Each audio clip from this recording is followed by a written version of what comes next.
Hi guys, welcome to my fan, Rachel Lust. You can tell Interlude is close at home. Yep. Next weekend. And there's some people with skates. Part of the skateway is already open.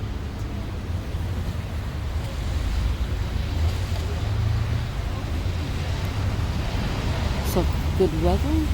Maybe hubby and I will go and show you the setup. Take 1,600,000. It's White Witch 110 here. That is the blob from last night. That's the oil that I stupidly decided to put on it. Not doing that again. Here's my Witch's Inn that I had a magnet on. But I thought, that looks kind of cool. So I think I'm not going to glue it to it, but it can hang there for a bit. Now, this evening, I was tagged by Bone Daddy 2, Mike and Tam. Great channel. Lots of fun places they take you to. They are hilarious as well. If I want to laugh, they're one of a few stations that I go to. Definitely. They feel like family to me. Just like Misfits and Dreamers and Midlife Mammo. Those are the ones that I feel closest to. But let's get on with the questions I was tagged to answer. Had me thinking a bit here on some of them. If I could change careers right now, this is question number 1, what would it be? I started thinking, I remember as a kid, I wanted to be a veterinarian. Then I wanted to be a figure skater. And then I wanted to be a part of the Olympic team in horse jumping. So a little scattered. And a dancer. That was another one when I was a kid. But thinking about it, what would I enjoy doing for the rest of my days? And it came up, don't laugh, a paranormal investigator or a museum guide. Why a museum guide? Because it has old artifacts. Old artifacts can carry spirits with them. See? All goes together. You've probably seen my videos of my personal experiences.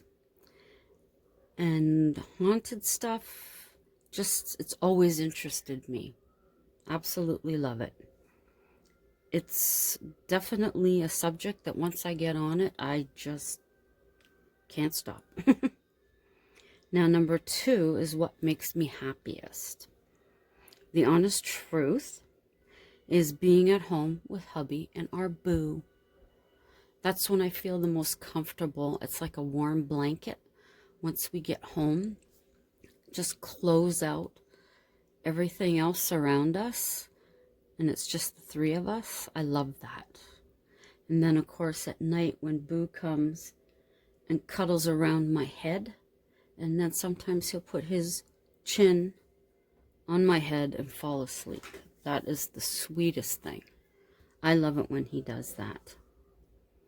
Now, question number 3. Which of the 7 wonders of the world would I like to see? Now, whoa, hubby sneezing. I was doing that earlier. I didn't know. I mean, there are the 7 wonders that everybody knows. And then when I Googled it, there was 7 wonders of the world for 2019. So I thought, do they have one for 2020? Sure enough, they did.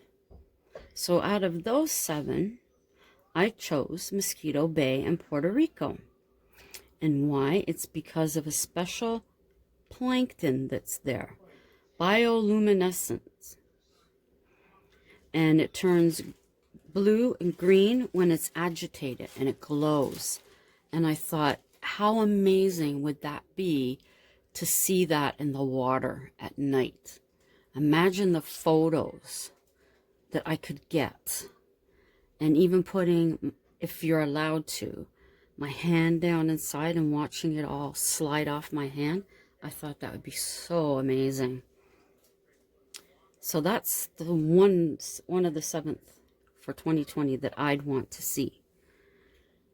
Now, number 4, what major historical event took place the year I was born? I was born the same year as Mike, 1962. So, for Canada, in 1962, June 15th, Canada is the 3rd power to reach space by a scientific satellite. July 30th, the Trans-Canada Highway opens. October 25th to November 12th, the Cuban Missile Crisis. Prime Minister Diefenbaker refuses to put Canadian forces on alert, angering the U.S. government. And on December 11th, the last 3 hangings in Canada took place. So now I'm interested to know who those 3 people were and what was their crime. So that'll be a fact for another time. Definitely. Now, number 5. What would be my first expense if I won the lottery? Definitely pay off credit card and pay off the only other large bill we have. And that'd be it. Depending on how much we won, we would divvy it out evenly, a portion of it, to family members to help them out. Or maybe something that they've always wanted to do, they would then have the money to do it.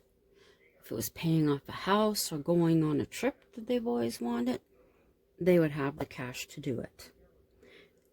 And then, of course, as I say, depending on how much, definitely the Cancer Society, the Heart Foundation, and the Humane Society would get a portion. I think I would love to see a no-kill shelter, to be quite honest. Or at least them to have enough money that none of the animals that are currently there or that would be brought in would have to be put down unnecessarily. Get them all spayed and neutered. Now, do I have an irrational fear? Yes. And what is my irrational fear? You see that right there? That's it. No, not felt. Spiders are my irrational fear. Where it comes from, I finally figured that one out. It comes from when I was young, up at the cottage, which I believe you have seen a photo of. The little cottage. At night, my parents had tucked me in, and they went out into the kitchen living room area to relax. I went to roll over in bed to face the wall, and I seen these legs coming up on to the mattress. I shot out of there like nobody's business, screaming spider. My parents went in. I heard that. And then I heard my mother say, that was a big one. I don't even know how I slept in that room after that. But I believe that's where my fear came from. And years now later, I'm watching one of these home improvement programs or fixing people's cottages programs. And I see the size of these spiders. I had no clue that they were that big. I nearly freaked right out of my skin. Totally. So there's the 6 questions with my answers. I'm going to tag anyone who sees this video. I love doing these questions. I think they're really cool. It gets you really thinking about stuff. Some people think it's silly, but you really have to sit and think with some of them as to what your answer is going to be. It's not as easy as you always think it is. But there's the 6. Thank you, Mike and Tam. That's Bone Daddy too. Check them out. They're pretty cool. And as I said, there's only a few that I really feel close to. And another one, actually, that there's 2 other ones that I feel pretty close to as well. And that is Urban Paranormal. That's Keith. And Elementals. Please go and check those guys out, as well as Misfits and Dreamers and Midlife Mamo. And of course, Bone Daddy too. All great content across the board. So, I figured I found this tonight, or today, in the garbage at work. I thought that'd be a cute little thing to put something in. So, yeah, and I can't get it out. There we go. Ooh, still a little wet. Foam from work. Felt I've had for ages. Let's see. That looks pretty good. Okay. Oh, and this is just about right. Okay. Which way did I have that in? Yeah, I got it out, but can I get it back in?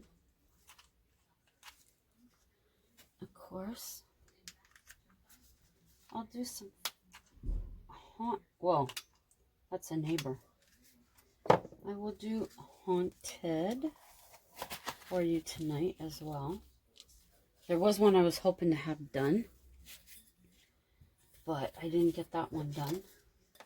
So tonight, I'm going to tell you about another house. I believe it's the Proctor house I'm going to tell you about tonight. It was going to be the Eldon house, but I didn't have time to finish reading up on it. There, put that in there and that in there. And then what I'll do, I have the bin with all the stuff, laces and stuff from my mom, and some material. So I'm going to check on that and cover this up. And then maybe, well, yeah, fancy this up some. And then probably put some piece of felt on the bottom of this as well. And then that'll be really cool. So something else to work on another day. Let's see. Unplug. Excuse me. Unplug that thing. Glue gun. We had Swiss Chalet tonight. Swiss Chalet, I don't know if you have it in the States. It's it used to be strictly, it used to be strictly chicken, but now they have ribs. They used to have roast beef, and then they took it off the menu. I found the more meat that they were adding on, that the quality wasn't as good. But there's nothing like a quarter chicken classic dinner. That's for sure. That's for sure. And I have some left over for lunch tomorrow. And I got coleslaw with it as well. So I've got that left over for lunch. So I like it when that happens. Don't have to think about lunch tomorrow now. Okay. So this evening it is the Proctor House Museum in Brighton, Ontario. The home was built between 1853 to 1869. It is a brick salt box construction that was first completed, then the rest of the house was built, and that was to enlarge the space inside. Isaac Proctor and his two brothers paid for the home that was built. One brother was a doctor, and he had an office in the house off the kitchen. He died of a heart attack in 1860 in the home. Isaac died in 1866. The remaining brother, John E., wife, and 5 children moved into the home. In 1900s, the first paranormal report. Many sightings of a fireball around the house. People said, number 1, it was the ghost of John Nix Jr. in payback for financial shenanigans. Number 2, luminous methane phosphorus gas from a nearby mill pond. Number 3 was local children flying a kite with a lantern. These are the 3 things that people in the neighborhood thought it could be. As it turns out, in 1988, Alan Dempsey, then 75, admitted that his father's uncle had a kite in his house. Uncle Charles explained the Drury boys used to fly it on the Proctor fence line on clear evenings. They would begin at John Nix Jr.'s grave and commence to the fence line. So there was that debunked. Now, John Nix Jr., whom they're speaking of, in 1897 owed money to Proctor for his mortgage. Proctor visited John when he was ill, demanding the money. He went further to say if it wasn't paid before his death, Proctor would take his body and sell it to medical science. John was said to say, "I will haunt you for the rest of your life if you take my body." Shortly after, John passed away. Now, Proctor, with his brother and sheriff, moved the body to Proctor's basement and held it there until all the money owing was paid by the family. Once it was paid, the family was allowed to take the body at that time.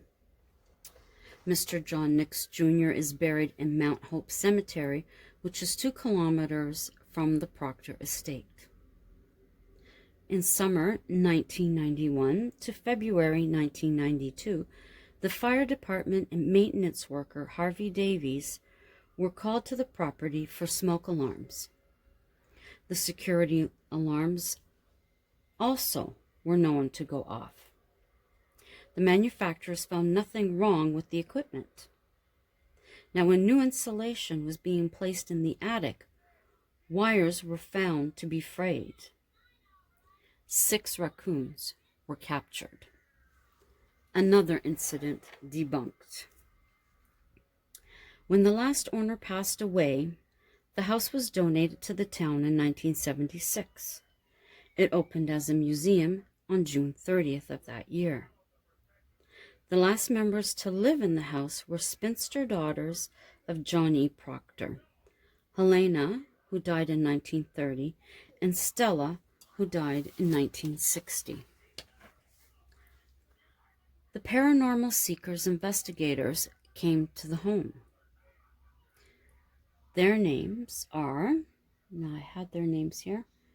Now I can't find them. That's bad. Anyways, sorry for that one. So 2 of the people in charge of the home, Ray and Anna Ritwage, gave them a tour of the house. While in the kitchen, one of the chairs pulled out on its own, hitting Brenda, one of the investigators. She said it was as if someone was trying to sit down and she was in the way. Now, Brenda is a sensitive. Brenda sensed someone with a broken right foot pacing by the cellar door in the kitchen.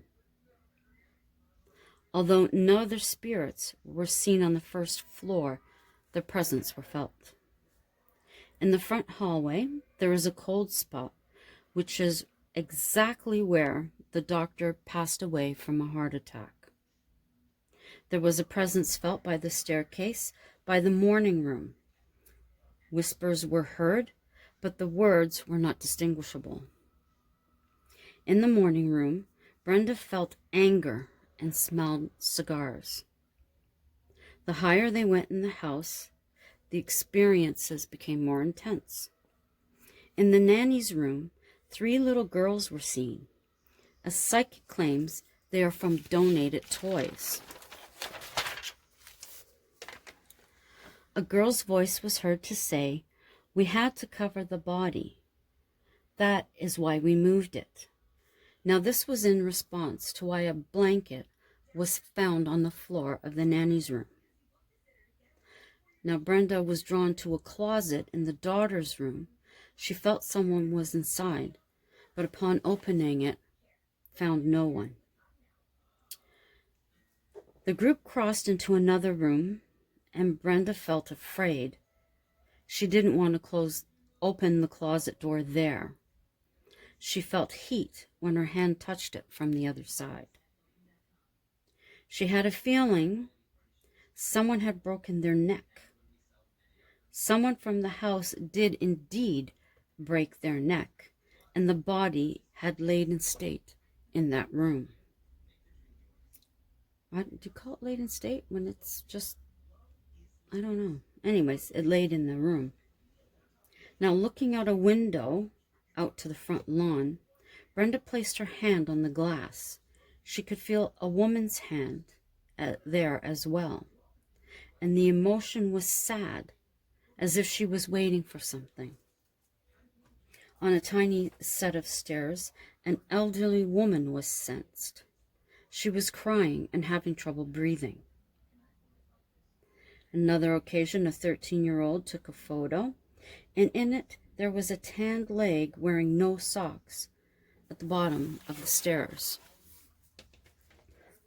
In 1998, a group of actors were at the house. Now they had a barn on the property where plays were acted out. When taking a group photo in front of the fireplace, no one thought anything of it. When the photo was looked at, there was a small shape floating above the shoulder of one of the actors. Rose Ellery has ghost tours at the home. When alone in the house on this day, she was in the kitchen. She heard from above her footsteps in the nanny's room. Then she heard from the dining room the buffet door slam. Rose waited until Anna arrived, and they both checked, and nothing was out of place. A group of 4 people toured the home and took a photo in the upstairs gallery. In the middle of 3 large windows, there stood 3 people. One, high-necked, wearing an old-time sailor's hat. The second one was wearing a man wearing a top hat. And the third was a smaller person, but they couldn't really see the features. On another occasion, a local reporter took a photo that showed a thick fog around Rose's knees to the floor. Another male visitor also took a photo showing a heavy white mass. In 1990, Tom Cunningham from Save Our Heritage was working in the house and his dog Scout was with him. The dog stopped in front of the nanny's room and barked and would go no further. A female volunteer has heard walking above her as well when in the kitchen, and she was in the house alone at the time. A nightgown that is left in the nanny's room neatly on the bed one morning was found on the floor. Another time it was scrunched up at the end of the bed. In the summer of 2011, Hannah Ritledge seen a reflection of a black figure moving out of the second floor room. Needless to say, she has never gone back. Emma is someone else who worked in the summer and has heard children when there have been none around. While speaking with a woman on the phone, Emma heard a man shouting, then inquired as to if it was the woman's husband, and the woman said she had heard nothing. A family was visiting the home, and one of their children had heard footsteps running down the stairs and the front door opening and closing. Needless to say, the child quickly left the building. Another visitor's photo showed a small girl in Victorian dress in a window above the main door. In August 2013, Emma came in to find bowling pins and balls that are placed in the nanny's room over by a baby carriage, and no one admitted to moving them. In the summer of 2012, various objects moved during the night in the nanny's room. A volunteer using the washroom turned to grab paper towel to dry her hands, and when she turned back, the faucets were already turned off. So there you go. Some strange stuff happening there. So that was all about the Proctor home. So I'd like to thank my loyal subscribers for dropping by again. I love reading your comments. Anybody coming through, please do check out my other videos. See if there's anything there you like. If there is, consider giving it a thumbs up. Leave me a comment. I always get back to them. And consider sharing it out if you think anyone else would be interested in it.